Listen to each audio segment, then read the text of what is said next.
1992 ಲಂಡನ್ನಲ್ಲಿ ನಡೆದ ಘಟನೆ. ಮೈಕಲ್ ಮೊರೆ ಅನ್ನೋ ಹೆಸರಿನ ವ್ಯಕ್ತಿ ತನ್ನ ನಾಯಿಯನ್ನು ಸುತ್ತಾಡಿಸೋದಕ್ಕಂತ ವಿಂಬಲ್ಡನ್ ಪಾರ್ಕ್ ಕಡೆಗೆ ಹೋಗಿದ್ದ. ಆದರೆ ನಡೀತಾ ಇರುವಾಗ ಅವನ ನಾಯಿ ಸಡನ್ಲಿ ಒಂದು ಬಲ್ಲೆ ಕಡೆಗೆ ಓಡೋಗುತ್ತೆ. ಮೊರೆ ಎಷ್ಟು ಕರೆದ್ರೂ ಅದು ವಾಪಸ್ ಬರೋದಿಲ್ಲ. ಬಲ್ಲೆ ಹತ್ರ ನಿಂತು ಏನೋ ನೋಡ್ತಾ ಇತ್ತು. ಮೊರೆಗೆ ನಾಯಿ ಈ ತರ ಯಾಕೆ ಮಾಡ್ತಾ ಇದೆ ಅಂತ ಗೊತ್ತಾಗಿರೋದಿಲ್ಲ. ಸೊ ಅವನು ಅಂತಹದ್ದೇನಿರ್ಬೋದು ಆ ಬಲ್ಲೆಯಲ್ಲಿ ಅಂತ ನೋಡೋದಕ್ಕೆ ಹೋದಾಗ ಅವನಿಗೊಂದು ಹುಡುಗಿ ನೆಲದಲ್ಲಿ ಮಲಗಿರೋದನ್ನು ನೋಡೋದಕ್ಕೆ ಸಿಗುತ್ತೆ.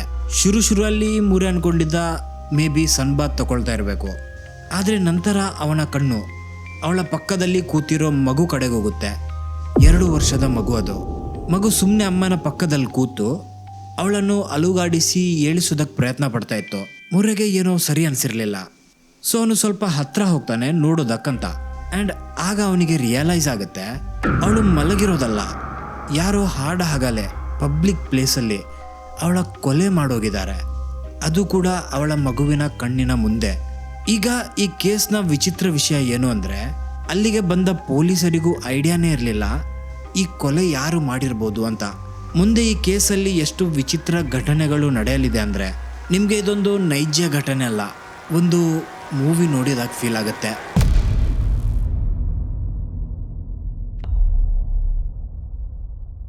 ನಮಸ್ಕಾರ ಎಲ್ಲರಿಗೂ, ಎಲ್ಲರೂ ಚೆನ್ನಾಗಿದ್ದೀರಾ ಅಂತ ಅನ್ಕೋತೀನಿ. ಇವತ್ತು ನಾನು ಬ್ರಿಟಿಷ್ ಹಿಸ್ಟ್ರಿಯಲ್ಲೇ ಅತಿ ದೊಡ್ಡ ಮ್ಯಾನ್ ಹಂಟ್ನ ಸ್ಟೋರಿಯನ್ನು ನಿಮಗೆ ಹೇಳ್ತಾ ಇದ್ದೀನಿ.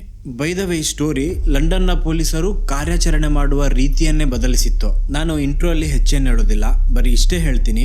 Today story will mess with your mind. ನಿಮ್ಗೆ ಗೊತ್ತಿದೆ, ನಾನು ಯಾವಾಗ ಇಂತಹ ಮಾತನ್ನು ಹೇಳಿದ್ದೀನಿ ಅವಾಗ ನಿಮ್ ತಲೆ ಹಾಳಾಗಿದೆ. ಇದು 23 ವರ್ಷದ ಹುಡುಗಿ ರಿಚೆಲ್ ನಿಕಲ್ನ ಮರ್ಡರ್ ಕೇಸ್ನ ಇನ್ವೆಸ್ಟಿಗೇಷನ್ ನ ಸ್ಟೋರಿ. ಆದ್ರೆ ವಿಷಯ ಏನು ಅಂದ್ರೆ, ಈ ಸ್ಟೋರಿಯಲ್ಲಿ ಬರೀ ಇದೊಂದೇ ಕೊಲೆ ನಡೆದಿರೋದಲ್ಲ.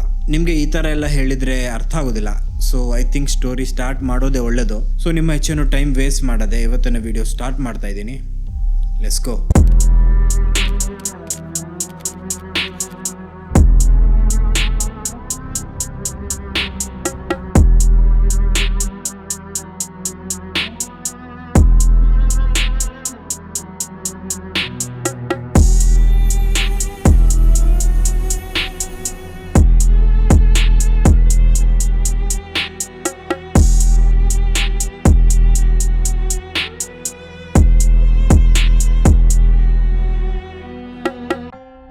ರಿಚೆಲ್ ನಿಕಲ್ 23 ವರ್ಷದ ಹುಡುಗಿ.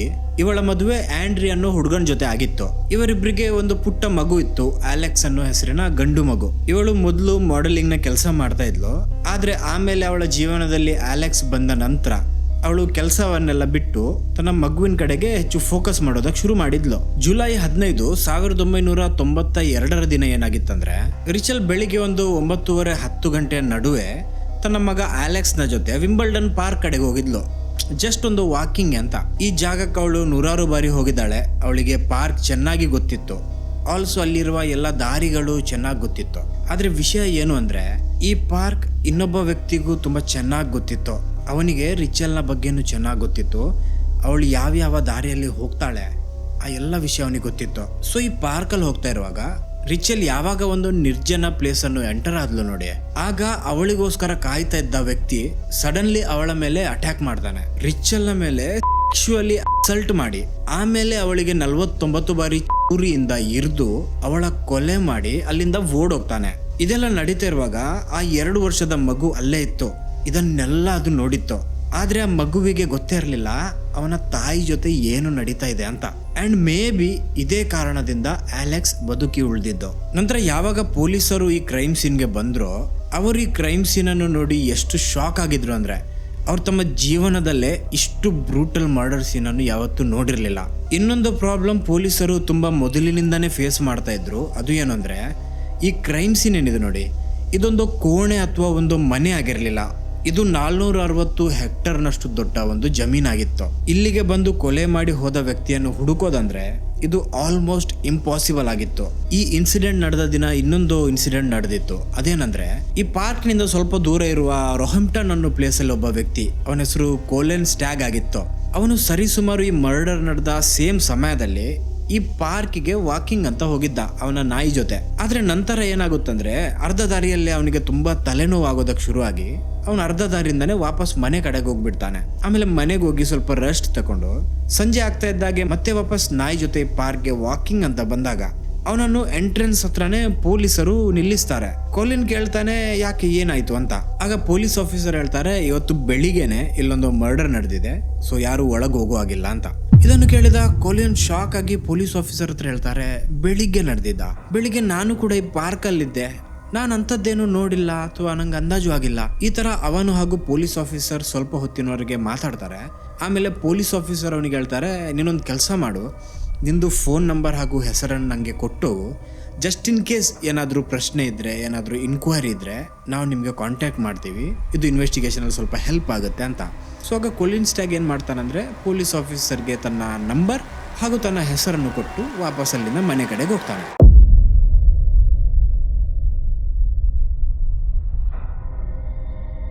ನೋಡಿ, ಅಲ್ಲಿ ನಮ್ಮ ದೇಶದ ಥರ ಅಲ್ಲ, ಅಲ್ಲಿ ಜೀವಕ್ಕೆ ಬೆಲೆ ಇದೆ. ಒಂದು ಪಬ್ಲಿಕ್ ಪ್ಲೇಸಲ್ಲಿ ಒಂದು ಹೆಂಗಸಿನ ಮರ್ಡರ್, ಅದು ಕೂಡ ಅವಳ 2 ವರ್ಷದ ಮಗುವಿನ ಕಣ್ಣಿನ ಮುಂದೆ ಮಾಡಿದಾನೆ, ಹಾಗೂ ಕ್ರಿಮಿನಲ್ ಅಲ್ಲಿಂದ ಓಡಿ ಹೋಗಿದಾನಂತ ಗೊತ್ತಾದಾಗ ಜನರು ಎಷ್ಟು ರೊಚ್ಚಿಗೆದ್ದಿದ್ರು ಅಂದ್ರೆ ಅವರು ಪೊಲೀಸ್ ಮೇಲೆ ಪ್ರೆಷರ್ ಹಾಕೋದಕ್ಕೆ ಶುರು ಮಾಡಿದ್ರು. ಇದೇ ಹೊತ್ತಲ್ಲಿ ಟಿವಿ ನ್ಯೂಸ್ ಮೀಡಿಯಾ ಎಲ್ಲ ಕೇಳೋದಕ್ಕೆ ಶುರು ಮಾಡಿತ್ತು, ಇಷ್ಟರವರೆಗೆ ಅರೆಸ್ಟ್ ಯಾಕಾಗಿಲ್ಲ ಅಂತ. ಮತ್ತೆ ಈ ಕಡೆ ಪೊಲೀಸರ ಹತ್ರ ಇನ್ವೆಸ್ಟಿಗೇಟ್ ಮಾಡೋದಕ್ಕಂತ ಹೆಚ್ಚೇನೂ ಇರಲಿಲ್ಲ. ಪೊಲೀಸರಿಗೆ ಯಾವುದೇ ಹಾರ್ಡ್ ಎವಿಡೆನ್ಸ್ ಸಿಕ್ಕಿರ್ಲಿಲ್ಲ, ಯಾವುದೇ ಫಿಂಗರ್ ಪ್ರಿಂಟ್ ಸಿಗ್ಲಿಲ್ಲ ಅಥವಾ ಯಾವುದೇ ಬ್ಲಡ್ ಸ್ಯಾಂಪಲ್ ಸಿಗ್ಲಿಲ್ಲ. ಪೊಲೀಸರಿಗೆ ಒಂದು ವಿಷಯ ಸಿಕ್ಕಿತ್ತು, ರೆಚೆಲ್ನ ಬಟ್ಟೆಯಲ್ಲಿ ಒಂದು DNA ಸ್ಯಾಂಪಲ್ ಸಿಕ್ಕಿತ್ತು. ಆದ್ರೆ ಆ ಸಮಯದಲ್ಲಿ DNA ಟೆಕ್ನಾಲಜಿ ಅಷ್ಟು ಅಡ್ವಾನ್ಸ್ ಆಗಿರ್ಲಿಲ್ಲ. ಸೊ ಪೊಲೀಸರು ಈ ಇನ್ವೆಸ್ಟಿಗೇಷನ್ ಅನ್ನು ಆ ಪಾರ್ಕಿಗೆ ರೆಗ್ಯುಲರ್ಲಿ ಹೋಗ್ತಾ ಇದ್ದ ಜನರ ಹತ್ರ ಇನ್ಕ್ವೈರಿ ಮಾಡೋದ್ರಿಂದ ಶುರು ಮಾಡ್ತಾರೆ. ಆ ಪ್ಲೇಸ್ಗೆ ನೂರಾರು ಜನರು ಡೈಲಿ ವಾಕಿಂಗ್ ಅಂತ ಹೋಗ್ತಾ ಇದ್ರು. ಆ ಮರ್ಡರ್ ನಡೆದ ದಿನ ಕೂಡ ತುಂಬಾ ಜನರು ಆ ಪಾರ್ಕಿಗೆ ಹೋಗಿದ್ರು. ಸೊ ಪೊಲೀಸರು ಒಬ್ರೊಬ್ಬರನ್ನ ಹಿಡಿದು ಇನ್ಕ್ವೈರಿ ಮಾಡೋದಕ್ಕೆ ಶುರು ಮಾಡ್ತಾರೆ. ಹೆಚ್ಚುವರಿ ಜನರ ಹತ್ರ ಹೇಳೋದಕ್ಕೇನು ಇರಲಿಲ್ಲ. ಆದ್ರೆ ಕೆಲವರು ನಾವು ನಡ್ಕೊಂಡು ಹೋಗುವಾಗ ಒಬ್ಬ ವ್ಯಕ್ತಿ ಆ ಕಡೆ ಹೋಗೋದನ್ನು ನೋಡಿದೀವಿ ಈ ತರ ಅಂತ ಹೇಳಿದ್ರು. ಮತ್ತೊಬ್ಬ ವ್ಯಕ್ತಿ ಅಂತೂ ಹೇಳಿದ್ದ, ನಾನು ಅಲ್ಲೇ ಹತ್ರದಲ್ಲಿರುವ ಒಂದು ಚಿಕ್ಕ ಪಾಂಡ್ ಅಲ್ಲಿ ಒಬ್ಬ ವ್ಯಕ್ತಿ ಕೈಯನ್ನು ತೊಳಿತಾ ಇರೋದನ್ನು ನೋಡಿದ್ದೆ ಅಂತ ಹೇಳಿದ್ದ. ಸೊ ಈ ತರ ಇನ್ಕ್ವೈರಿ ಮಾಡ್ತಾ ಮಾಡ್ತಾ ಆಲ್ಮೋಸ್ಟ್ 546 ಜನರ ಜೊತೆ ಮಾತಾಡ್ತಾರೆ. ಅಂಡ್ ಅದರಲ್ಲಿ 32 ಜನರ ಅರೆಸ್ಟ್ ಕೂಡ ಆಗುತ್ತೆ. ಆದ್ರೆ ನಂತರ ಇಂಟರೋಗೇಷನ್ ನಂತರ ಅವರನ್ನು ಬಿಡ್ಬೇಕಾಗತ್ತೆ, ಯಾಕಂದ್ರೆ ಅವರಿಗೆ ಆಕ್ಚುಯಲ್ ಕ್ರಿಮಿನಲ್ ಅದರಲ್ಲಿ ಸಿಕ್ಕಿರ್ಲಿಲ್ಲ.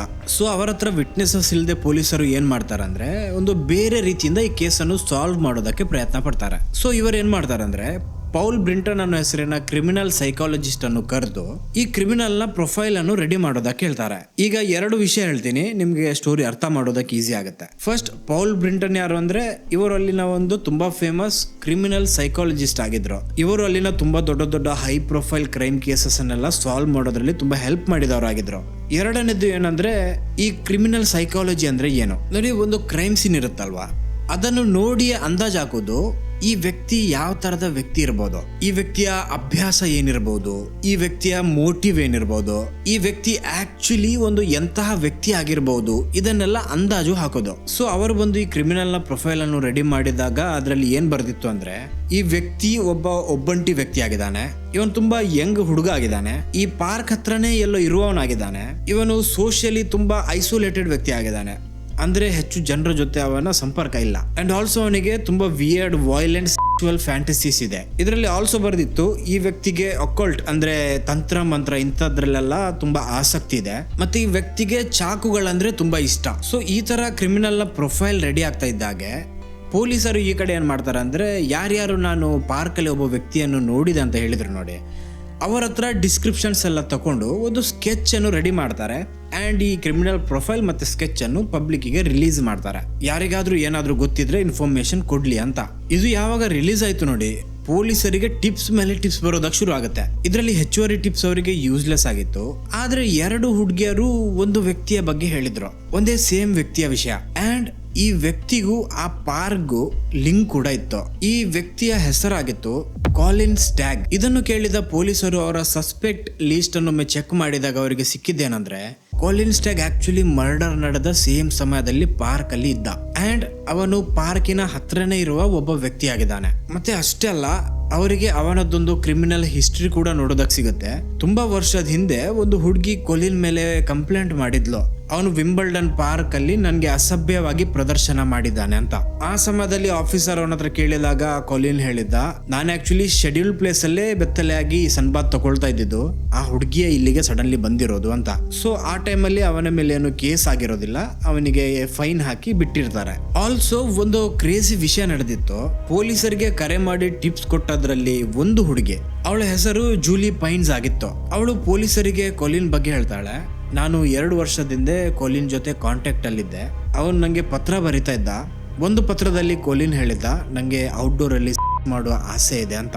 ಒಂದು ವಿಷಯ ನೋಟ್ ಮಾಡಿ, ಇದಕ್ಕೂ ರಿಚಿಲ್ನ ಮರ್ಡರ್ಗೂ ಏನು ಲಿಂಕ್ ಇಲ್ಲ, ಆದ್ರೆ ಇದು ಒಂದು ತುಂಬಾ ಒಳ್ಳೆ ಟಿಪ್ ಆಗಿತ್ತು. ಮತ್ತೆ ಇನ್ನೊಂದು ವಿಷಯ ನಡೆದಿತ್ತು, ಅದೇನಂದ್ರೆ ಪೊಲೀಸರು ಕ್ರಿಯೇಟ್ ಮಾಡಿದ್ದ ಈ ಸ್ಕೆಚ್ ಏನಿದೆ ನೋಡಿ, ಅದು ಕೂಡ ಕೊಲಿನ್ ಜೊತೆ ಮ್ಯಾಚ್ ಆಗುತ್ತೆ ಅಂತ ತುಂಬಾ ಜನರು ಹೇಳಿದ್ರು. ಸೊ ಪೊಲೀಸರು ಸಮಯ ವ್ಯರ್ಥ ಮಾಡದೆ ಕೊಲಿನ್ ಫ್ಲಾಟಿಗೆ ಹೋಗಿ ಅವನ ಫ್ಲಾಟ್ ಅನ್ನು ಸರ್ಚ್ ಮಾಡ್ತಾರೆ. ಅಂಡ್ ಆಗ ಅವರಿಗೆ ತುಂಬಾ ಕನ್ವಿನ್ಸಿಂಗ್ ಅನ್ನುವಂತಹ ಕೆಲವು ಎವಿಡೆನ್ಸಸ್ ಸಿಗುತ್ತೆ. ಫಸ್ಟ್ ಏನು ಅಂದ್ರೆ, ಅವನ ಬುಕ್ ಶೆಲ್ಫ್ ಅಲ್ಲಿ ಒಂದು ಅಕಲ್ಟ್ ನ ಬುಕ್ ಇತ್ತು, ಅದೇ ತಂತ್ರ ಮಂತ್ರ, ಬ್ಲ್ಯಾಕ್ ಮ್ಯಾಜಿಕ್ ಅಥವಾ ಏನ್ಷಿಯಂಟ್ ಗಾಡ್ಸ್ ರಿಲಿಜನ್ ಇದ್ರದ್ದೆಲ್ಲ. ಮತ್ತೆ ಎರಡನೇದೇನಂದ್ರೆ, ಅವನ ಮನೆಯಲ್ಲಿ ಶಿಯತ್ ನೈಫ್ ಇತ್ತು. ಇದು ಕುಕ್ಕಿಂಗ್ ನೈಫ್ ಅಲ್ಲ, ಕ್ಯಾಂಪಿಂಗ್ಗೆ ಅಥವಾ ಸೆಲ್ಫ್ ಡಿಫೆನ್ಸ್ಗೆಲ್ಲ ಯೂಸ್ ಮಾಡುವಂತಹ ನೈಫ್ ಇದು. ಮತ್ತೆ ಥರ್ಡ್ ಏನು ಅಂದ್ರೆ, ಅವನ ಮನೆಯಲ್ಲಿ ಕೆಲವು ಗ್ಲೌಸ್ ಅನ್ನು ನೋಡೋದಕ್ಕೆ ಸಿಕ್ಕಿತ್ತು. ಅಂಡ್ ಫೋರ್ತ್ ಏನು ಅಂದ್ರೆ, ಇವನು ಆಕ್ಚುಲಿ ಒಬ್ಬಂಟಿ ವ್ಯಕ್ತಿ ಆಗಿದ್ದ. ಆ ಫ್ಲಾಟ್ ಅಲ್ಲಿ ಅವನು ಒಬ್ಬನೇ ವಾಸಿಸ್ತಾ ಇದ್ದಿದ್ದು. ಈಗ ನೋಡಿ, ಇದು ಯಾವುದು ಮರ್ಡರ್ ಎವಿಡೆನ್ಸ್ ಆಗಿರ್ಲಿಲ್ಲ, ಆದ್ರೆ ಕ್ರಿಮಿನಲ್ ಸೈಕಾಲಜಿಯಲ್ಲಿ ಹೇಳಿದ್ದ ಹೆಚ್ಚುವರಿ ಪಾಯಿಂಟ್ಸ್ ಕೊಲಿನ್ ನ ಜೊತೆ ಮ್ಯಾಚ್ ಆಗ್ತಾ ಇತ್ತು. ಈಗ ಪೊಲೀಸರ ಹತ್ರ ಒಬ್ಬ ತುಂಬಾ ಕನ್ವಿನ್ಸಿಂಗ್ ಸಸ್ಪೆಕ್ಟ್ ಇದ್ದ. ಆದ್ರೆ ಒಂದು ಪ್ರಾಬ್ಲಮ್ ಇತ್ತು, ಅವರಿಗೆ ಕೊಲಿನ್ ಸ್ಟ್ಯಾಗೆ ರೇಚಲ್ ನ ಮರ್ಡರ್ ಮಾಡಿದಾನ ಅನ್ನೋದಕ್ಕೆ ಫಿಸಿಕಲ್ ಎವಿಡೆನ್ಸ್ ಅಂತ ಏನು ಸಿಕ್ಕಿರ್ಲಿಲ್ಲ. ಅವರ ಹತ್ರ ಇದ್ದಿದ್ದು ಬರೀ ಒಂದೇ ಆಪ್ಷನ್, ಅದೇನಂದ್ರೆ ಕೊಲಿನ್ ನ ಟೆಸ್ಟಿಮೋನಿ. ಅವನ್ ಅಕಸ್ಮಾತ್ ಒಪ್ಕೊಂಡ್ರೆ ನಾನೇ ರೇಚಲ್ ನನ್ನು ಕೊಲೆ ಮಾಡಿರೋದಂತ, ಈ ಕ್ರೈಮ್ ಕೇಸ್ ಸಾಲ್ವ್ ಆಗುತ್ತೆ. ಸೊ ಅವರು ಕೊಲಿನ್ ಅನ್ನು ಎತ್ಕೊಂಡೋಗಿ 3 ದಿನದವರೆಗೆ ಇಂಟರ್ರೋಗೇಟ್ ಮಾಡ್ತಾರೆ. ಆದ್ರೆ ಕೊಲಿನ್ ನಾನೇ ಕೊಲೆ ಮಾಡಿರೋದಂತ ಒಪ್ಕೊಂಡಿರೋದಿಲ್ಲ. ಸೊ ಮತ್ತೆ ಪೊಲೀಸರು ಕೂಡ ಹೆಲ್ಪ್ಲೆಸ್ ಆಗಿದ್ರು. ಅವರಿಗೆ ಕೊಲಿನ್ನ ಮೇಲೆ ಯಾವುದೇ ಆಕ್ಷನ್ ತಗೊಳ್ಳೋದಕ್ಕಾಗೋದಿಲ್ಲ. 3 ದಿನದವರೆಗೆ ಇಂಟರ್ರೋಗೇಟ್ ಮಾಡಿದ ನಂತರ ಅವರಿಗೆ ಅವನನ್ನು ಬಿಡಬೇಕಾಗತ್ತೆ.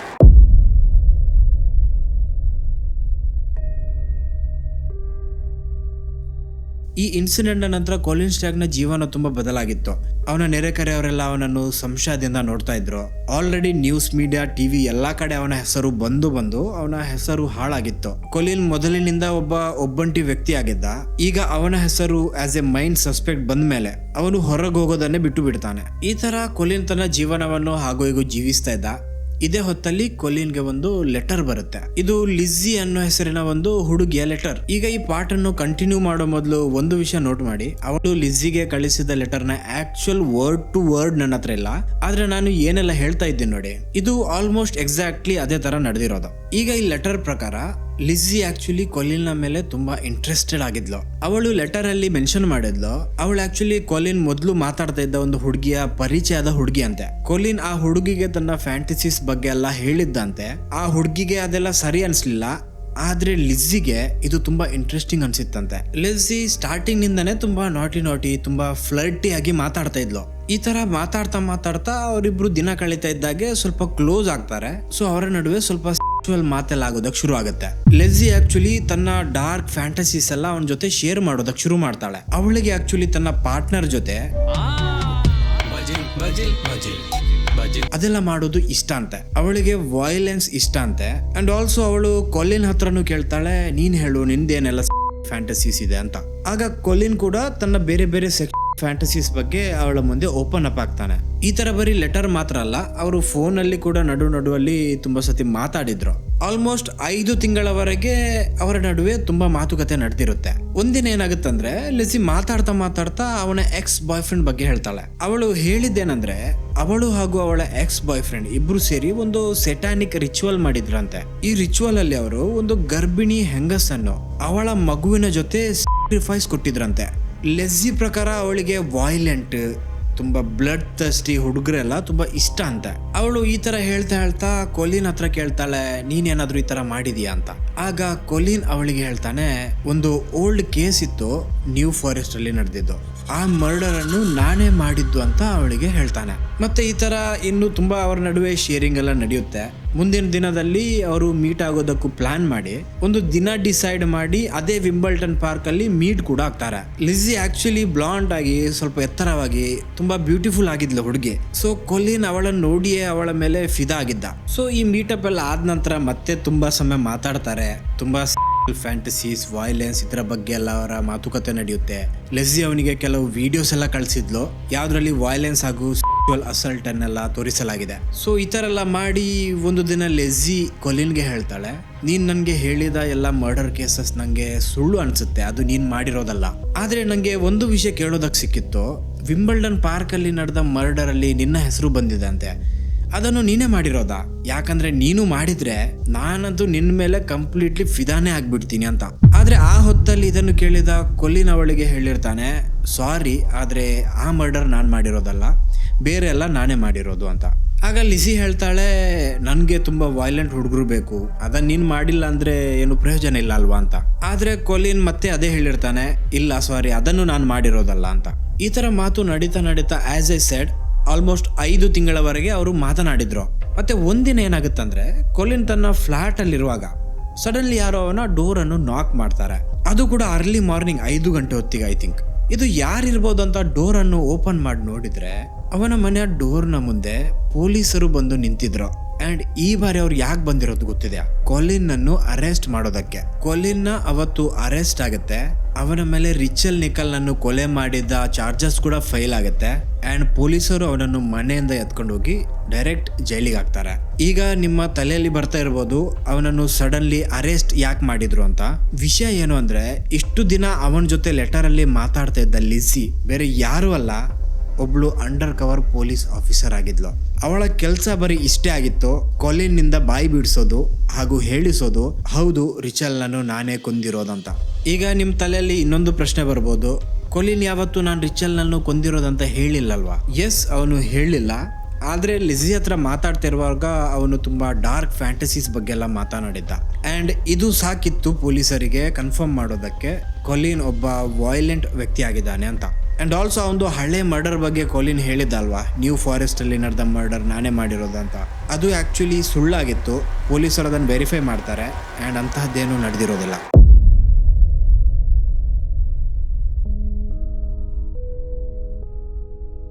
ಒಬ್ಳು 23 ವರ್ಷದ ಹುಡುಗಿಯನ್ನು ಹಾಡ ಹಗಲೆ ಅವಳದ್ದೇ 2 ವರ್ಷದ ಮಗುವಿನ ಕಣ್ಣಿನ ಮುಂದೆ ಕೊಲೆ ಮಾಡಿ ಅಲ್ಲಿಂದ ಓಡೋಗಿದ್ದ ವ್ಯಕ್ತಿ ಫೈನಲಿ ಸಿಕ್ಕಿದ್ದ. ಅಂಡ್ ಈ ನ್ಯೂಸ್ ಹೊರಗೆ ಬರ್ತಾ ಇದ್ದಾಗೆ ಇಡೀ ದೇಶದಲ್ಲೇ ಸ್ಪ್ರೆಡ್ ಆಗಿತ್ತು. ಪ್ರತಿಯೊಂದು ನ್ಯೂಸ್ ಪೇಪರ್ನ ಫ್ರಂಟ್ ಪೇಜ್ ಆಗಿರ್ಲಿ, ಯಾವುದೇ ನ್ಯೂಸ್ ಚಾನೆಲ್ ಅಲ್ಲಿ ಆಸ್ ಎ ಬ್ರೇಕಿಂಗ್ ನ್ಯೂಸ್ ಇರ್ಲಿ, ಎಲ್ಲಾ ಕಡೆ ಕೊಲಿನ್ನ ಫೋಟೋ ಹಾಗ ಅವ್ನು ಸಿಕ್ಕಾಕೊಂಡ ಅನ್ನೋ ನ್ಯೂಸ್. ಇದನ್ನೆಲ್ಲ ನೋಡಿದ ಜನರ ಕೊಲಿನ್ನ ಮೇಲೆ ತುಂಬಾ ಆಕ್ರೋಶ ಇತ್ತು. ಅವನ ಮುಖ ನೋಡಿದ್ರೇನೆ ಅವರಿಗೆ ಸಿಟ್ಟು ಬರ್ತಾ ಇತ್ತು. ಈ ತರ ಕೊಲಿನ್ ಜೈಲಿಗೆ ಹೋಗಿ 1 ವರ್ಷ 3 ತಿಂಗಳು ಆಗಿರುತ್ತೆ. ಇಷ್ಟರವರೆಗೆ ಅವನ ಕೋರ್ಟ್ ಹಿಯರಿಂಗ್ ಕೂಡ ನಡೆದಿರೋದಿಲ್ಲ. ಈ ಕಡೆ ಜನರಿಗೆ ಅಷ್ಟು ಕೇರು ಇರಲಿಲ್ಲ, ಯಾಕಂದ್ರೆ ಆಲ್ರೆಡಿ ಜೈಲಲ್ಲಿ ಇದ್ದಾನೆ. ಇವತ್ತಿಲ್ದಿದ್ರೆ ನಾಳೆ ಅವನಿಗೆ ಜೀವಾವಧಿ ಶಿಕ್ಷೆ ಸಿಗೋದಂತೂ ಕನ್ಫರ್ಮ್. ಸೊ ಜನರು ಅದರ ಬಗ್ಗೆ ಹೆಚ್ಚು ತಲೆ ಕೆಡಿಸ್ಕೊಂಡಿರ್ಲಿಲ್ಲ. ಸೊ ಈ ಕಡೆ ಏನಾಗ್ತಿತ್ತು ಅಂದ್ರೆ, ಪೊಲೀಸರು ತಮ್ಮ ರಿಪೋರ್ಟ್ ಹಾಗೂ ಕೇಸನ್ನು ಕೋರ್ಟ್ನ ಮುಂದೆ ಇಡೋದಕ್ಕಂತ ತಯಾರಿ ಮಾಡ್ತಾ ಇದ್ರು. ಅವರು ಈ ಇಡೀ ಕೇಸನ್ನು ಕೊಲಿನ್ ಅಗೇನ್ಸ್ಟ್ ಅಲ್ಲಿ ಬಿಲ್ಡ್ ಮಾಡಿದ್ದು ಒಂದು ಕ್ರಿಮಿನಲ್ ಸೈಕಾಲಜಿ ಮೇಲೆ ಹಾಗೂ ಕೊಲಿನ್ ಕಳಿಸಿದ ಆ ಲೆಟರ್ಸ್ ನ ಮೇಲೆ. ಇವೊಂದು ಅವನು ಯಾವತ್ತು ರಿಚಲ್ ನ ಮರ್ಡರ್ ಅನ್ನು ನಾನೇ ಮಾಡಿರೋದಂತ ಅಕ್ಸೆಪ್ಟ್ ಮಾಡಿರೋದಿಲ್ಲ. ಆಲ್ಸೋ ಅವನ ಅಗೇನ್ಸ್ಟ್ ಅಲ್ಲಿ ಯಾವುದೇ ಎವಿಡೆನ್ಸ್ ಇರೋದಿಲ್ಲ ಅಪಾರ್ಟ್ ಫ್ರಮ್ ಈ ಲೆಟರ್ಸ್ ಹಾಗೂ ಕ್ರಿಮಿನಲ್ ಸೈಕಾಲಜಿಯ ರಿಪೋರ್ಟ್. ಸೊ ಫೈನಲಿ ಇಡೀ ದೇಶ ಕಾಯ್ತಾ ಇದ್ದ ಆ ದಿನ ಬಂದೇ ಬಿಡುತ್ತೆ. ಕೊಲಿನ್ ಅನ್ನು ಕೋರ್ಟ್ ನ ಮುಂದೆ ಪ್ರೆಸೆಂಟ್ ಮಾಡ್ತಾರೆ. ಈಗ ಎಲ್ಲರ ತಲೆಯಲ್ಲಿ ಏನಿತ್ತಂದ್ರೆ, ಬರೀ ಅವನಿಗೆ ಶಿಕ್ಷೆ ಸಿಕ್ಕು ಬರೀ ಅನೌನ್ಸ್ ಆಗೋದು ಮಾತ್ರ ಬಾಗಿ ಇರೋದಂತ. ಆದ್ರೆ ಪೊಲೀಸರು ಯಾವಾಗ ತಮ್ಮ ರಿಪೋರ್ಟ್ ಅನ್ನು ಮಿಸ್ಟರ್ ಜಸ್ಟಿಸ್ ಆಗ್ನಲ್ ನ ಮುಂದೆ ಇಟ್ಟರು, ಜಡ್ಜ್ಗೆ ತುಂಬಾ ಸಿಟ್ಟು ಬಂದಿರುತ್ತೆ. ಅವರು ಲಿಟ್ರಲಿ ಕೊಲಿನ್ ಮೇಲೆ ಹಾಕಿರುವ ಈ ಅಪರಾಧ ಹಾಗೂ ಈ ಅರೆಸ್ಟ್ ಅನ್ನು ಅತಿ ಘೋರ ಮೋಸ ಅಂತ ಕರೀತಾರೆ. ಅಂದ್ರೆ ನೀವು ಯಾವುದೇ ಎವಿಡೆನ್ಸ್ ಇಲ್ಲದೆ ಕೊಲಿನ್ ಅನ್ನು ಹನಿ ಟ್ರ್ಯಾಪ್ ಮಾಡಿ ಸಿಕ್ಕಾಕಿಸೋದಕ್ಕೆ ಪ್ರಯತ್ನ ಪಟ್ಟಿದ್ದೀರಿ ಅಂತ. ಜಡ್ಜ್ ಏನ್ ಮಾಡ್ತಾರೆ ಅಂದ್ರೆ, ಪೊಲೀಸರು ಕೊಟ್ಟ ಒಂದೇ ಒಂದು ವರ್ಡ್ ಅನ್ನು ಕೋರ್ಟ್ ನ ಮುಂದೆ ಅಕ್ಸೆಪ್ಟ್ ಮಾಡೋದೇ ಇಲ್ಲ. ಆ ಲೆಟರ್ ಅನ್ನು ಅಕ್ಸೆಪ್ಟ್ ಮಾಡೋದಿಲ್ಲ, ಕ್ರಿಮಿನಲ್ ಸೈಕಾಲಜಿಯನ್ನು ಅಕ್ಸೆಪ್ಟ್ ಮಾಡೋದಿಲ್ಲ. ಅಂಡ್ ಅವರು ಈ ತರ ಯಾವಾಗ ಮಾಡಿದ್ರು ನೋಡಿ, ಈ ಇಡೀ ಕೇಸೇ ಕೊಲ್ಯಾಪ್ಸ್ ಆಗುತ್ತೆ. ಯಾಕಂದ್ರೆ ಪೊಲೀಸರ ಹತ್ರ ಯಾವುದೇ ಹಾರ್ಡ್ ಫಿಸಿಕಲ್ ಎವಿಡೆನ್ಸ್ ಅಂತ ಒಂದು ಚಿಕ್ಕ ವಸ್ತು ಕೂಡ ಇರಲಿಲ್ಲ. ಇದು ನಡೆದಿದ್ದು ಸೆಪ್ಟೆಂಬರ್ ತಿಂಗಳು 1994. ಅಂದ್ರೆ ಕೊಲೆ ನಡೆದು 2 ವರ್ಷ ಹಾಗೂ 2 ತಿಂಗಳಿನ ನಂತರ ಪೊಲೀಸರ ಹತ್ರ ಇದ್ದ ಒಬ್ಬ ಮೈನ್ ಸಸ್ಪೆಕ್ಟ್ ಕೂಡ ನಿರಪರಾಧಿ ಅಂತ ಕೋರ್ಟ್ ನ ಮುಂದೆ ಪ್ರೂವ್ ಆಗುತ್ತೆ. ಕೊಲಿನ್ ಅವತ್ತು ಕೋರ್ಟ್ ರೂಮ್ ನಿಂದ ಫ್ರೀ ಮ್ಯಾನ್ ಆಗಿ ಹೊರಗೆ ಬರ್ತಾನೆ. ಆದ್ರೆ ಫ್ರೀ ಮ್ಯಾನ್ ಆಗಿದ್ದವನು ಕೋರ್ಟ್ ನ ಕಣ್ಣಿನಲ್ಲೇ, ಪಬ್ಲಿಕ್ ನ ಕಣ್ಣಿನಲ್ಲ. ಪಬ್ಲಿಕ್ ನ ತಲೆಯಲ್ಲಿ ಏನಿತ್ತು ಅಂದ್ರೆ ಒಬ್ಬ ಮರ್ಡರರ್ ಬರೀ ಲಾನ ಕೆಲವು ಲೂಪ್ ಹೋಲ್ ನಿಂದಾಗಿ ಇವತ್ತು ಬಿಡುಗಡೆಗೊಂಡಿದ್ದಾನೆ ಅಂತ. ಅಂಡ್ ಈ ಇಮೇಜ್ ಅನ್ನೇ ಹಿಡ್ಕೊಂಡು ಕೊಲಿನ್ಗೆ ತನ್ನ ಜೀವನವನ್ನು ಜೀವಿಸಬೇಕಾಗುತ್ತೆ. ಈಗ ಈ ಪಾರ್ಟ್ ಇಲ್ಲಿಗೆ ಎಂಡ್ ಆಗುತ್ತೆ. ಆದ್ರೆ ಇದನ್ನು ಎಂಡ್ ಮಾಡೋ ಮೊದಲು ನಾನು ಒಂದು ವಿಷಯ ಹೇಳ್ತೀನಿ. ಕೊಲಿನ್ ಆಕ್ಚುಲಿ ಇನ್ನೋಸೆಂಟ್ ಆಗಿದ್ದ. ಬರೀ ಇನ್ನೋಸೆಂಟ್ ಮಾತ್ರ ಅಲ್ಲ, ತುಂಬಾ ಪಾಪದ ವ್ಯಕ್ತಿ ಆಗಿದ್ದ. ಅವನವತ್ತು ಪೊಲೀಸರಿಗೆ ತನ್ನ ಇನ್ನೋಸೆನ್ಸ್ ನಿಂದಾನೇ ಹೋಗಿ ಹೇಳಿದ್ದು, ನಾನು ಕೂಡ ಅವತ್ತು ಬೆಳಿಗ್ಗೆ ಪಾರ್ಕ್ ಅಲ್ಲಿ ಇದ್ದೆ ಅಂತ. ಅವನಿಗೆ ಆಕ್ಚುಲಿ ಐಡಿಯಾನೇ ಇರ್ಲಿಲ್ಲ ಅವನು ಈ ತರ ಹೇಳಿ ಅವನು ಹೇಳಿದ ಮಾತು ಅವನಿಗೆ ಉಲ್ಟಾ ಹೊಡೆಯಲಿದೆ ಅಂತ. ಮತ್ತೆ ಕೆಲವು ವರ್ಷದಿಂದ ಒಂದು ಹುಡುಗಿಗೆ ಅದೇ ಪಾರ್ಕ್ ಅಲ್ಲಿ ಅಸಭ್ಯವಾಗಿ ಪ್ರದರ್ಶನ ಮಾಡಿದ ಅಂತ ಹೇಳಿದ್ದಲ್ಲ, ಅದೇ ಆಕ್ಚುಲಿ ಆ ಟೈಮ್ ಅಲ್ಲೇ ಕ್ಲೋಸ್ ಆಗಿತ್ತು. ಅವನು ತನ್ನ ಸ್ಟೇಟ್ಮೆಂಟ್ ಕೊಟ್ಟಿದ್ದ ಅಂಡ್ ಅವನ ಮೇಲೆ ಯಾವುದೇ ಕೇಸ್ ಆಗಿರೋದಿಲ್ಲ. ಮತ್ತೆ ಆ ಒಂದು ಹುಡುಗಿಗೆ ಲೆಟರ್ ಅಲ್ಲಿ ನಂಗೆ ಔಟ್ಡೋರ್ ಮಾಡ್ಬೇಕಂತ ಹೇಳಿದಲ್ವಾ, ಆಕ್ಚುಲಿ ಬರೀ ಅವನು ಅಷ್ಟೇ ಹೇಳಿದ್ದು, ನನಗೆ ನನ್ನ ಪಾರ್ಟ್ನರ್ ಜೊತೆ ಔಟ್ಡೋರ್ ಅಲ್ಲೊಮ್ಮೆ ಈ ತರ ಮಾಡ್ಬೇಕಂತ ಆಸೆ ಇದೆ ಅಂತ. ಅಂಡ್ ಅದರಲ್ಲಿ ಏನು ತಪ್ಪಿಲ್ಲ. ಅವನು ಏನು ಪಬ್ಲಿಕ್ ನ ಮುಂದೆ ಮಾಡ್ಬೇಕಂತ ಹೇಳಿರ್ಲಿಲ್ಲ, ಬರೀ ಔಟ್ಡೋರ್ ಅಲ್ಲಿ ಮಾಡ್ಬೇಕಂತ ಹೇಳಿದ್ದು. ಎಲ್ಲರದ್ದು ತಮ್ಮ ತಮ್ಮ ಒಂದು ಫ್ಯಾಂಟಸೀಸ್ ಇರುತ್ತೆ, ಅವನದು ಒಂದಿತ್ತು. ಮತ್ತೆ ಈ ಅಂಡರ್ ಕವರ್ ಇನ್ವೆಸ್ಟಿಗೇಷನ್ ಅಲ್ಲಂತೂ ಕೊಲಿನ್ ಯಾವತ್ತು ಮುಂದೆಯಿಂದ ವೈಲೆನ್ಸ್ ಬಗ್ಗೆ ಹಾಗೂ ಡಾರ್ಕ್ ಫ್ಯಾಂಟಸೀಸ್ ಬಗ್ಗೆ ಹೇಳಿರ್ಲಿಲ್ಲ. ಅವನು ಆಕ್ಚುಲಿ ಜೀವನದಲ್ಲಿ ತುಂಬಾ ಲೋನ್ಲಿ ವ್ಯಕ್ತಿ ಆಗಿದ್ದ. 29 ವರ್ಷದವನಾಗಿದ್ರು ಅವನ ಜೀವನದಲ್ಲಿ ಯಾವತ್ತೂ ಒಂದು ಪ್ರಾಪರ್ ಗರ್ಲ್ ಫ್ರೆಂಡ್ ಅಂತಾನು ಇರ್ಲಿಲ್ಲ. ಫೈನಲಿ ಒಂದು ದಿನ ಒಂದು ಹುಡುಗಿ ಮುಂದೆಯಿಂದಾನೇ ಅವನಿಗೆ ಅಪ್ರೋಚ್ ಮಾಡ್ತಾಳೆ, ನನ್ಗೆ ನಿನ್ ಮೇಲೆ ಇಂಟ್ರೆಸ್ಟ್ ಇದೆ ಅಂತ ಹೇಳ್ತಾಳೆ. ಆ ಹುಡುಗಿ ಕೂಡ ನೋಡೋದಕ್ ಚೆನ್ನಾಗಿದ್ಲು. ಸೊ ಅವನು ಕೂಡ ಆ ಹುಡುಗಿಗೆ ಬರೀ ಇಂಪ್ರೆಸ್ ಮಾಡೋದಕ್ಕಂತ ಏನೆಲ್ಲ ಹೇಳಿದ್ದು ಅಷ್ಟೇ. ಇನ್ಫ್ಯಾಕ್ಟ್ ಏನಾಗಿತ್ತಂದ್ರೆ ಕೊಲಿನ್ ಸ್ವತಃ ಮುಂದೆಯಿಂದ ಪೊಲೀಸರಿಗೆ ಹೇಳಿದ್ದ, ಆ ಹುಡುಗಿ ನನ್ಗೆ ಎದುರಿನಿಂದ ಈ ತರ ಎಲ್ಲ ಮಾತನಾಡುವಾಗ ನನ್ನ ತಲೆಯಲ್ಲಿ ಏನ್ ನಡೀತಾ ಇತ್ತು ಅಂದ್ರೆ ಶೀಸ್ ಎ ನಟರ್, ಅಂದ್ರೆ ಇವಳು ಸ್ವಲ್ಪ ಮೆಂಟಲ್ ಅಂತ. ಅವನದೇನಿತ್ತು ಅಂದ್ರೆ ಒಂದು ಹುಡುಗಿ ಮುಂದೆಯಿಂದ ಬರ್ತಾ ಇದ್ದಾಳೆ, ಚಾನ್ಸ್ ಇದ್ರೆ ಸಿಗ್ಲಿ ಅಂತ ಟ್ರೈ ಹೊಡೆದಿದ್ದಷ್ಟೇ. ಅಫ್ಕೋರ್ಸ್ ಯಂಗ್ ಹುಡುಗ ಒಬ್ನೇ ಇರ್ತಾನೆ, ಒಬ್ಳು ಹುಡುಗಿ ಬರ್ತಾಳೆ, ಅವಳು ಹೇಗಿದ್ರು ಒಂದು ಗಳಿಗೆಗೆ ಓಕೆ ಅಂತ ಯಾರಿದ್ರು ಅದೇ ಮಾಡ್ತಾ ಇದ್ರು. So there is nothing wrong. Thankfully judge ಈ ವಿಷಯವನ್ನು ನೋಟಿಸ್ ಮಾಡಿ ಅವನಿಗೆ ನ್ಯಾಯ ಕೊಡಿಸ್ತಾರೆ. ಆದ್ರೆ ಅವನಿಗೆ ಪ್ರಾಪರ್ ಒಂದು ಕಂಪ್ಲೀಟ್ ನ್ಯಾಯ ಇನ್ನೂ ಸಿಕ್ಕಿರ್ಲಿಲ್ಲ. ಯಾಕಂದ್ರೆ ರಿಚಲ್ ನ ಮರ್ಡರ್ ಕೇಸ್ ಇನ್ನೂ ಸಾಲ್ವ್ ಆಗಿರ್ಲಿಲ್ಲ. ಜನರ ಕಣ್ಣಿನಲ್ಲಿ ಇದನ್ನು ಮಾಡಿರೋದು ಕೊಲಿನೇ ಅಂತ ಇತ್ತು. ಅಂಡ್ ಇಷ್ಟು ವರ್ಷ ಇಷ್ಟು ಎಫರ್ಟ್ ಹಾಗೂ ಇಷ್ಟು ಹಣವನ್ನು ಸ್ಪೆಂಡ್ ಮಾಡಿನೋ ಈ ಕೇಸ್ ಕಂಪ್ಲೀಟ್ಲಿ ಝೀರೋಗೆ ಬಂದು ಮುಟ್ಟಿತ್ತು. ಅಂಡ್ ಈ ಕೇಸ್ ಎಲ್ಲಿವರೆಗೆ ಅನ್ಸಾಲ್ವ್ ಆಗಿರುತ್ತೆ ಅಲ್ಲಿವರೆಗೆ ಕೊಲಿನ್ಗೆ ಯಾವತ್ತೂ ನ್ಯಾಯ ಸಿಗೋದಿಲ್ಲ.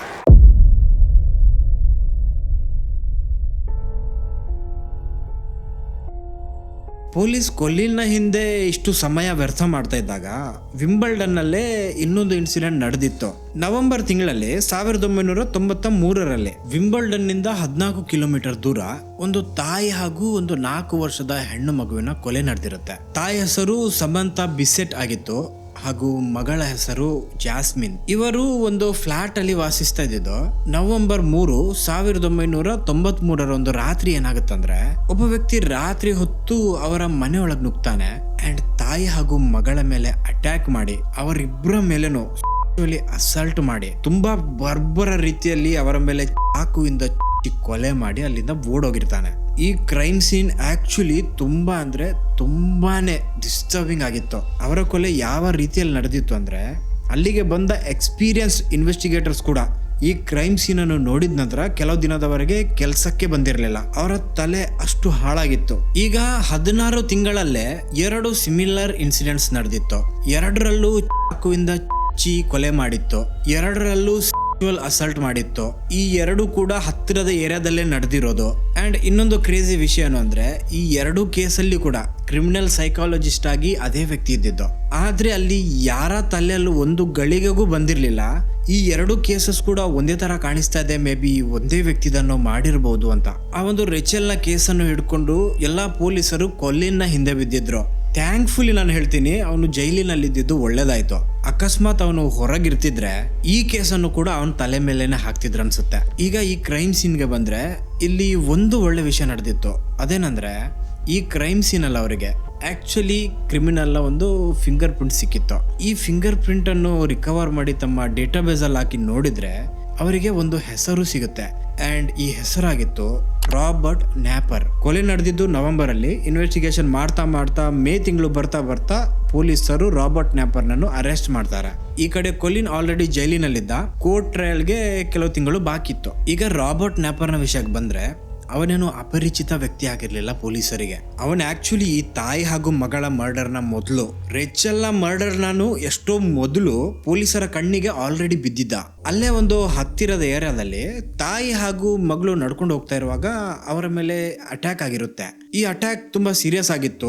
ನಂತರ ಪೊಲೀಸರು ಈ ಕೇಸ್ನ ಇನ್ವೆಸ್ಟಿಗೇಷನ್ ಮಾಡ್ತಾ ಇರುವಾಗ ವಿಟ್ನೆಸಸ್ ಗಳ ಹತ್ರ ಡೀಟೇಲ್ಸ್ ಅನ್ನು ತಕೊಂಡು ಒಂದು ಸ್ಕೆಚ್ ಅನ್ನು ರೆಡಿ ಮಾಡಿರ್ತಾರೆ. ಈ ಸ್ಕೆಚ್ ಅನ್ನು ಯಾವಾಗ ಪಬ್ಲಿಕ್ ಗೆ ರಿಲೀಸ್ ಮಾಡಿದ್ರು ನೋಡಿ, ಯಾರೊಬ್ಬ ವ್ಯಕ್ತಿ ಕಾಲ್ ಮಾಡಿ ಪೊಲೀಸರಿಗೆ ಹೇಳ್ತಾನೆ, ಆ ಸ್ಕೆಚ್ ಅಲ್ಲಿರುವ ವ್ಯಕ್ತಿ ಆಕ್ಚುಲಿ ರಾಬರ್ಟ್ ನ್ಯಾಪರ್ ಅನ್ನೋ ಹೆಸರಿನ ವ್ಯಕ್ತಿ ತರ ಕಾಣಿಸ್ತಾ ಇದ್ದಾನೆ ಅಂತ. ಈ ಹೊತ್ತಿಗೆ ರಿಚಲ್ ನದ್ದು ಮರ್ಡರ್ ಆಗಿರೋದಿಲ್ಲ ಅಂಡ್ ಸಮಂತ ಹಾಗೂ ಜಾಸ್ಮಿನ್ ನದ್ದು ಮರ್ಡರ್ ಆಗೋದಕ್ಕೆ ಇನ್ನು ಎಷ್ಟೋ ಸಮಯ ಉಳಿದಿತ್ತು. ಇಲ್ಲಿ ಪೊಲೀಸರ ನಿರ್ಲಕ್ಷ್ಯ ನೋಡಿ ಯಾವ ತರ ಅಂತ. ಅವರಿಗೆ ಯಾವಾಗ ಒಬ್ಬ ವ್ಯಕ್ತಿ ರಾಬರ್ಟ್ ನ್ಯಾಪರ್ ನ ಹೆಸರು ಹೇಳ್ತಾನೋ, ಅವರು ತಕ್ಷಣ ಅವನ ಮನೆಗೆ ಹೋಗ್ತಾರೆ ಎನ್ಕ್ವೈರಿ ಮಾಡೋದಕ್ಕೆ. ಅಲ್ಗೋಗಿ ಅವನ ಹತ್ರ ಇಂಟರೋಗೇಟ್ ಮಾಡಿದಾಗ ರಾಬರ್ಟ್ ನ್ಯಾಪರ್ ಹೇಳ್ತಾನೆ, ನಾನ್ ಮಾಡೇ ಇಲ್ಲ ಅಂತ. ಸೊ ಈ ತರ ಮಾತೆಲ್ಲ ಮಾಡಿ ಪೊಲೀಸರು ಹೋಗೋ ಮೊದಲು ಅವನಿಗೆ ಹೇಳಿರ್ತಾರೆ, ನೀನೊಮ್ಮೆ ಪೊಲೀಸ್ ಸ್ಟೇಷನ್ಗೆ ಬಂದು ಬ್ಲಡ್ ಸ್ಯಾಂಪಲ್ ಅನ್ನು ಕೊಟ್ಟು ಹೋಗ್ಬೇಕು, ನಮ್ಗೆ ಕ್ರೈಮ್ ಸೀನ್ ಅಲ್ಲಿ ರಿಕವರ್ ಆದ ಬ್ಲಡ್ ಸ್ಯಾಂಪಲ್ ಜೊತೆ ಮ್ಯಾಚ್ ಮಾಡಿ ನೋಡೋದಕ್ಕಿದೆ ಅಂತ. ಆದ್ರೆ ನ್ಯಾಪರ್ ಯಾವತ್ತು ಪೊಲೀಸ್ ಸ್ಟೇಷನ್ಗೆ ಹೋಗೋದೇ ಇಲ್ಲ. ಈ ಕಡೆ ಪೊಲೀಸರು ಕೂಡ ಮರ್ತೇ ಬಿಡ್ತಾರೆ. ಆದ್ರೆ ಮತ್ತೆ ನೆನಪು ಮಾಡಿಸೋದಕ್ಕಂತ ಇನ್ನೊಬ್ಬ ವ್ಯಕ್ತಿನೂ ಫೋನ್ ಮಾಡಿರ್ತಾನೆ. ಅವನು ಕೂಡ ನ್ಯಾಪರ್ನ ಹೆಸರೇ ಹೇಳಿರ್ತಾನೆ ಆ ಸ್ಕೆಚ್ ಅನ್ನು ನೋಡಿ.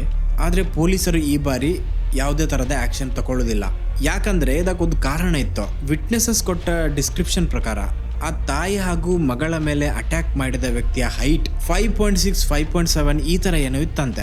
ಆದ್ರೆ ರಾಬರ್ಟ್ ನ್ಯಾಪರ್ ನ ಹೈಟ್ 6 ಫೀಟ್ ಇತ್ತು. ಸೊ ಅವರ ತಲೆಯಲ್ಲಿ ಏನಿತ್ತು ಅಂದ್ರೆ, ರಾಬರ್ಟ್ ನ್ಯಾಪರ್ ಮಾಡಿರೋದಕ್ಕೆ ಸಾಧ್ಯನೇ ಇಲ್ಲ, ಅವನ ಹೈಟ್ ಹೆಚ್ಚಿದೆ, ನಮ್ಗೆ ಒಬ್ಬ ಸ್ವಲ್ಪ ಶಾರ್ಟ್ ವ್ಯಕ್ತಿ ಬೇಕಂತ ಅವರು ಇನ್ವೆಸ್ಟಿಗೇಟೇ ಮಾಡಿರೋದಿಲ್ಲ. ಆದ್ರೆ ಅದನ್ನು ಮಾಡಿದ್ದು ರಾಬರ್ಟ್ ನ್ಯಾಪರೇ ಆಗಿದ್ದ. ಪೊಲೀಸರ ಈ ಒಂದು ನಿರ್ಲಕ್ಷ್ಯದಿಂದ ಬರೀ ಕೆಲವು ದಿನದ ನಂತರ ರಿಚಲ್ ನದು ಮರ್ಡರ್ ಕೂಡ ನಡೆಯುತ್ತೆ. ಓಕೆ ಸರಿ ಬಿಡಿ, ರಿಚಲ್ ನ ಮರ್ಡರ್ ನಡೀತು.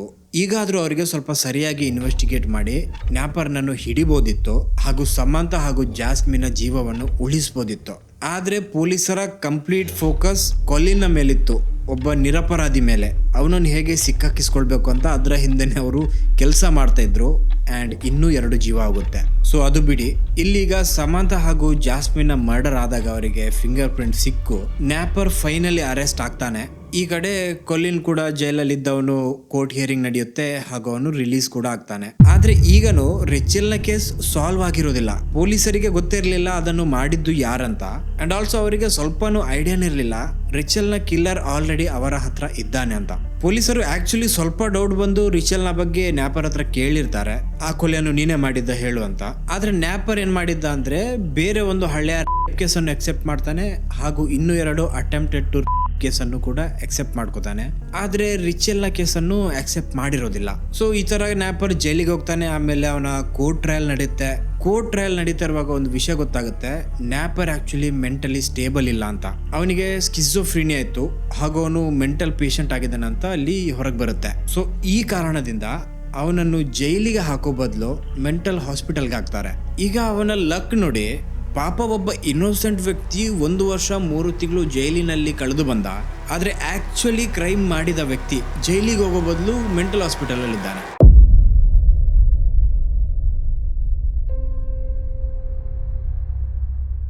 ರಿಚಲ್ ನ ಕೊಲೆ ನಡೆದು ಮುಂದೆ ಏನಾಗುತ್ತಂದ್ರೆ 16 ವರ್ಷ ಕಳೆದೋಗುತ್ತೆ. ಅಂಡ್ ಈ ಕೇಸ್ ಅಷ್ಟರವರೆಗೂ ಅನ್ಸಾಲ್ವ್ಡೇ ಆಗಿರುತ್ತೆ. ಈ ಕಡೆ ಪಾಪ ಈ 16 ವರ್ಷದವರೆಗೂ ಕೊಲಿನ ಜೀವನನೇ ಹಾಳಾಗಿತ್ತು. ಅವನ ನೇಬರ್ಸ್ ಇವಾಗ್ನೂ ಅವನ ಮೇಲೆ ಸಂಶಯದಿಂದನೇ ನೋಡ್ತಾ ಇದ್ರು. ಹೊರಗೋದ್ರೆ ಜನರು ಅವನನ್ನು ರೆಕಗ್ನೈಸ್ ಮಾಡಿ ಒಂಥರ ಬಿಹೇವ್ ಮಾಡ್ತಾ ಇದ್ರು. ಪಬ್ಲಿಕ್ ಅಲ್ಲಿ ಹೋಗುವಾಗ ಕೊಲಿನ್ಗೂ ಎನ್ಸೈಟಿ ಹಾಗೂ ತುಂಬಾ ನಾಚಿಕೆ ಆಗ್ತಾ ಇತ್ತು.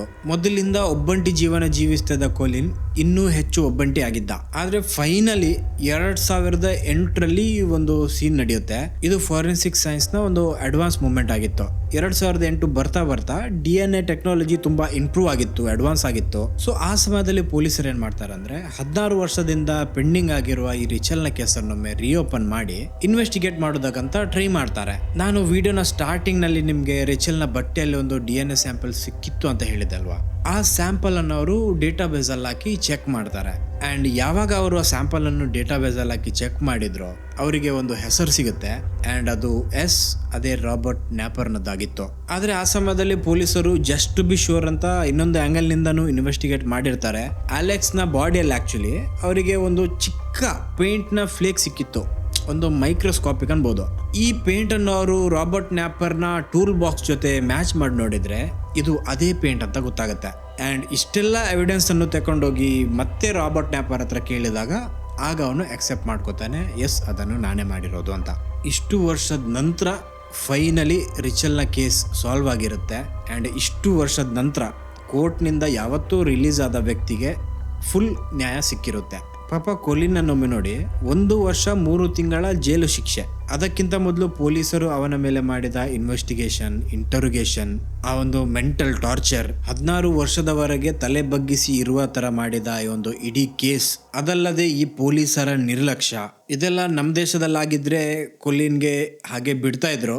ಆದ್ರೆ ಅಲ್ಲಿ ಆಸ್ ಐ ಸೆಡ್ ಜೀವಕ್ಕೆ ಬೆಲೆ ಇದೆ. ಸೊ ರಿಚೆಲ್ಲಾ ಕೇಸ್ ಯಾವಾಗ ಸಾಲ್ವ್ ಆಯ್ತು ಅಲ್ಲಿನ ಅಸಿಸ್ಟೆಂಟ್ ಪೊಲೀಸ್ ಕಮಿಷನರ್ ಆಗಿದ್ದ ಜಾನ್ ಇಡ್ಸ್ ಅವರು ಪಬ್ಲಿಕ್ ಅಲ್ಲಿ ಕೊಲಿನ್ ಹತ್ರ ಕ್ಷಮೆ ಯಾಚಿಸ್ತಾರೆ. ನಮ್ಮ ನಿರ್ಲಕ್ಷ್ಯ ಹಾಗೂ ನಮ್ಮ ಒಂದು ಮಿಸ್ಟೇಕ್ ನಿಂದ ಕೊಲಿನ್ನ ಜೀವನ ಹಾಳಾಯ್ತು ಅಂತ ಅಡ್ಮಿಟ್ ಕೂಡ ಮಾಡ್ಕೋತಾರೆ.